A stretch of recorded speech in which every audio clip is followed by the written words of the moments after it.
Selamat pagi Indonesia.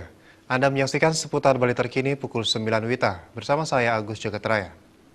Jelang mudik lebaran, calon pemudik dihimbau agar lebih berhati-hati dan menyiapkan segala keperluan dengan matang, termasuk menyiapkan fisik yang sehat agar perjalanan mudik berjalan lancar dan selamat sampai tujuan tanpa menderita sakit apapun.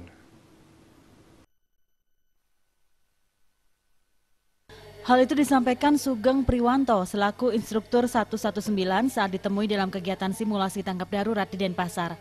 Sugeng menyarankan agar para pemudik mempersiapkan kondisi fisik yang sehat dan prima sebelum mudik, memeriksa kondisi kelayakan kendaraan, tidak mengkonsumsi obat-obatan yang menyebabkan kantuk atau minuman beralkohol sebelum dan selama mengemudi.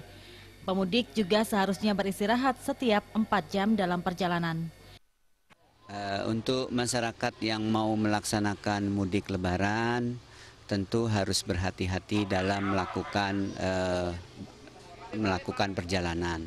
Karena perjalanan ini bukan saja memakan waktu karena kepadatan, tetapi juga harus mempersiapkan diri. Kesiapan diri dalam perjalanan itu diantaranya kesiapan kendaraan, kesiapan yang menjalankan kendaraan, termasuk sekarang ini kesiapan pemerintah dalam melayani masyarakat yang mudik.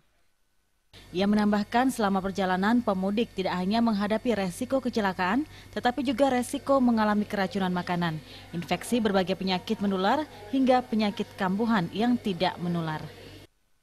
Rati Anggoro dan Suta Ardana, Bali TV. Pemirsa, demikian seputar Bali terkini kali ini. Nantikan informasi menarik kami lainnya dalam seputar Bali terkini 1 jam mendatang. Salam Indonesia.